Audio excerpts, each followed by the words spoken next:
setelah meraih kemenangan melawan Arsenal di laga persahabatan sebelumnya dan bisa dibilang bermain bagus dengan mengadopsi apa yang dilakukan oleh Pep Guardiola di Manchester City, yaitu dengan menggunakan formasi 3-2-4-1 pada saat menyerang. Namun di pertandingan persahabatan sesudah itu, MU mengalami kekalahan 2-0 melawan Real Madrid dan kembali kepada setelan pabrik, yaitu bermain tidak atraktif dan membosankan. Maka dari itu, di video kali ini kita akan membahas khusus pertandingan tersebut. Oke, mari kita mulai.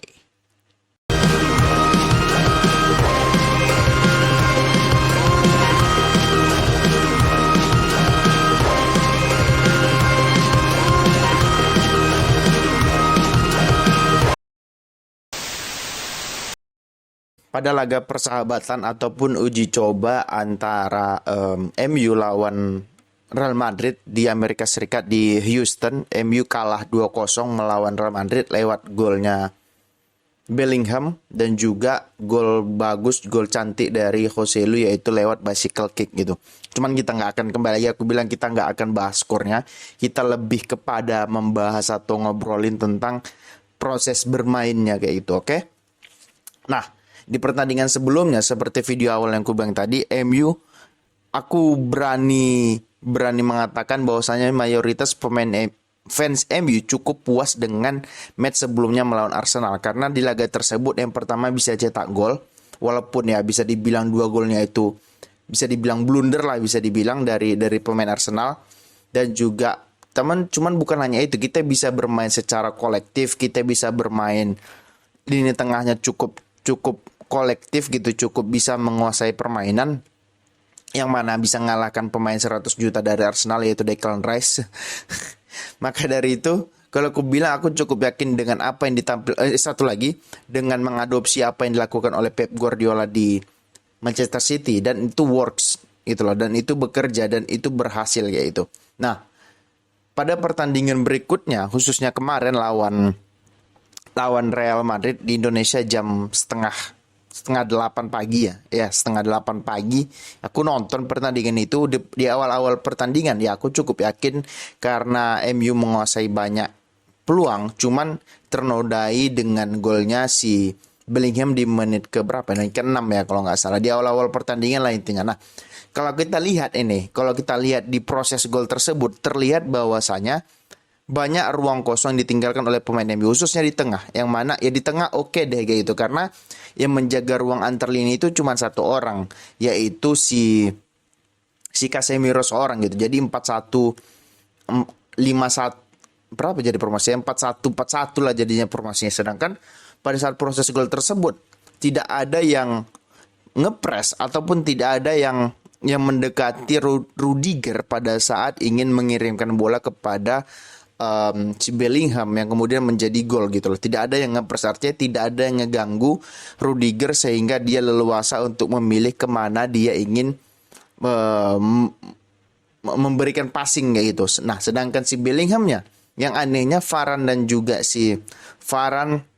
Casemiro dan juga Martinez itu seperti terpaku dan meninggalkan lubang besar di tengah, sehingga si Bellingham bisa masuk dari tengah ke depan tanpa pengawalan gitu ya. Kalau bicara offset atau enggaknya ya, kalau menurutku sih offset kalau pakai VAR ya, tapi nggak penting bagaimana itu gol atau tidaknya. Yang penting adalah prosesnya itu yang cukup mengecewakan bagi para fans MU gitu loh. Karena bagaimana mungkin klub sebesar MU, klub yang pertandingan sebelumnya itu bermain bagus, bisa meninggalkan lubang sebesar itu di pertahanan, khususnya 4 back sejajar itu gitu loh.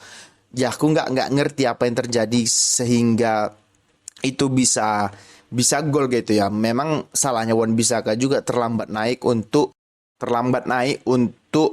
menjalankan offside trap ya, jebakan offside. Cuman ya kembali lagi aku nggak melihat itunya, aku lebih melihatnya kok bisa ruang sebesar itu ditinggalkan dan kemudian ya Bellingham tinggal chip aja ya udah gol gitu, karena Onana juga udah maju, backnya udah out of position, nggak ada yang kawal ya, tinggal chip dan gol gitu loh. Dan setelah pertandingan itu bisa dibilang MU menguasai bola, menguasai permainan, walaupun ya sedikit-sedikit create chances gitu, membuat peluang ya gitu. Nah, yang jadi permasalahan lagi bagi MU bukan hanya mencetak gol, tapi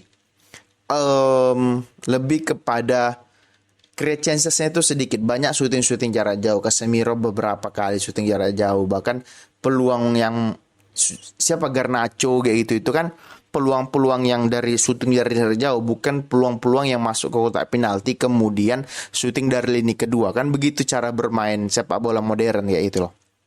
Kemudian yang buat aku kecewa juga begitu loh. Ya ini bukan berarti aku lebih pintar dari Erik ten Hag, bukan. Cuman ya kembali lagi aku bilang pelatih yang bagus adalah pelatih yang bisa memanfaatkan apa yang ada dalam pemain. Kesalahan Erik ten Hag di laga tersebut adalah memainkan Bruno kembali di sayap kanan. Gini, aku nggak tahu kapan Bruno bermain bagus ketika dimainkan di sayap kanan. Oke, dia bisa dimainkan di sayap, cuman menurutku lebih kepada sayap kiri ataupun sayap kiri yang masuk ke dalam gitu loh. Udah beberapa kali dicoba di musim lalu. Di musim lalu dia dimainkan di sayap kanan tapi itu tidak berhasil gitu loh. Nggak works gitu. Kenapa Erik ten Hag harus memaksakan lagi Bruno-nya itu bermain di sebelah kanan? Oke, ini laga uji coba, dicoba-coba. Masalahnya ini bukan pertama kali Bruno bermain di posisi itu, sudah sering di musim lalu kayak gitu loh. Kalau misalnya ada yang bilang ya si Bruno yang bermain malas-malasan di sebelah kanan, enggak gitu loh. Bermain malas-malasan, apa iya Bruno sebodoh itu dan setolol itu bermain malas-malasan selalu di sebelah kanan? Ya kalau begitu dia pasti digantikan. Kita tahu sendiri Erik ten Hag gimana tanpa kompromi sama pemain. Kalau kalian main jelek ya pemain pertandingan berikutnya kalian nggak akan dimainin gitu loh. Nah, yang aku bingung kenapa Erik ten Hag kembali memainkan dia di sebelah kanan. Oke lah ini laga uji coba, tapi aku berharap di laga sesungguhnya nanti di Premier League atau di musim yang berjalan nanti Erik ten Hag tidak lagi memainkan Bruno di sebelah kanan, kecuali memang tidak ada pilihan lain. Anthony itu cedera gitu loh, terus Garnacho cedera, ya memang dia harus bermain dari sebelah kanan memang karena nggak ada pilihan lain, bukan karena dicoba-coba kayak gitu loh. Itu yang pertama. Yang kedua, terkait dengan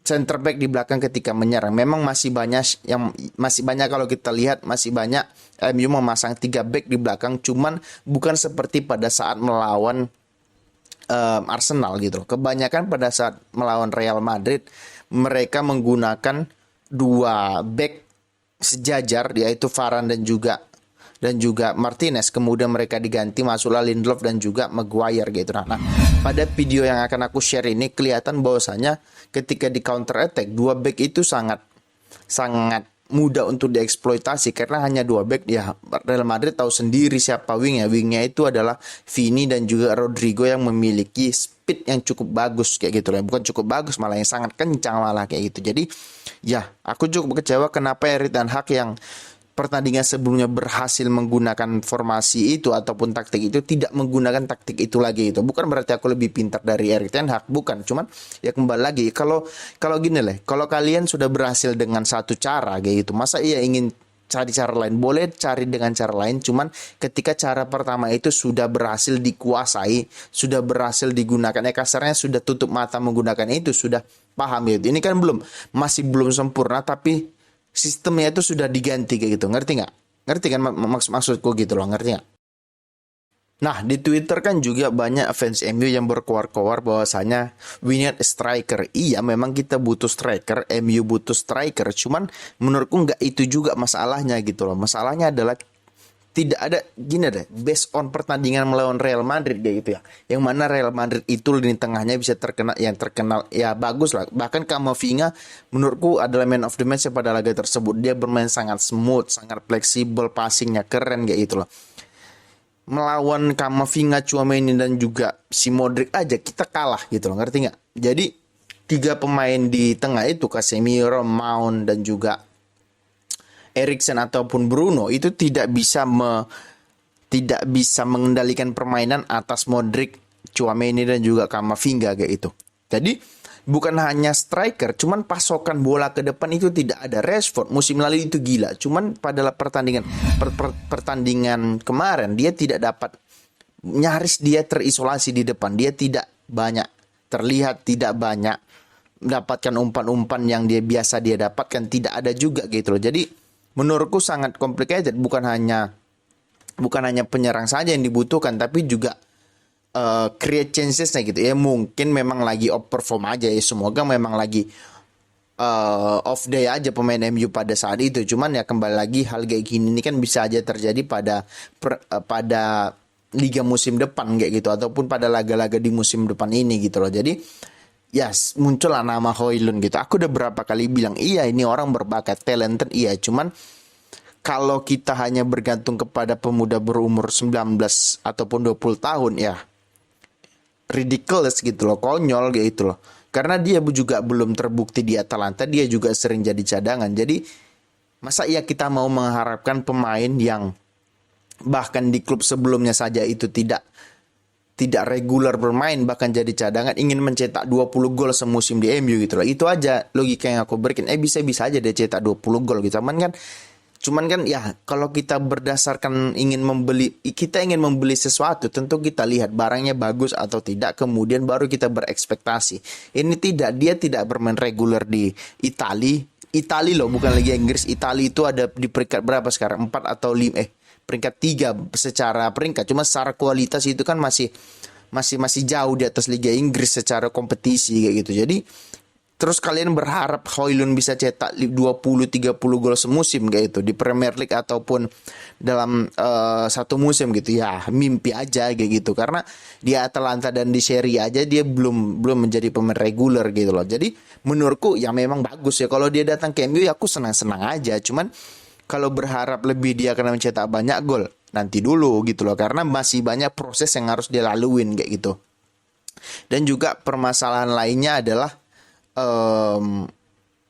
terkait dengan ego pemain gitu loh. Ada momen di mana MU mendapatkan bola melalui counter attack melalui McTominay, yang mana seharusnya dia oper ke Sancho, tapi dia malah gocek sendiri dan syuting sendiri ya. Mungkin dia beranggapan dirinya itu Neymar atau Messi gitu ya. Kalau yang dapat bola itu Bruno, aku yakin pasti itu dioper ke Sancho, karena Sancho sudah dalam posisi siap menerima umpan terupas, umpan terupas, umpan terobosan, tapi tidak dikasih oleh si McTominay, dan itu hilang gitu. Pemain-pemain kayak itulah mengapa aku bilang McTominay, Fred, Sancho, bahkan mungkin Sancho menurutku itu harus kalau ada klub yang mau ngambil masing-masing dari mereka minimal 40 juta ya lepas aja gitu. Hitung-hitung bisa nambah beli pemain kayak itu.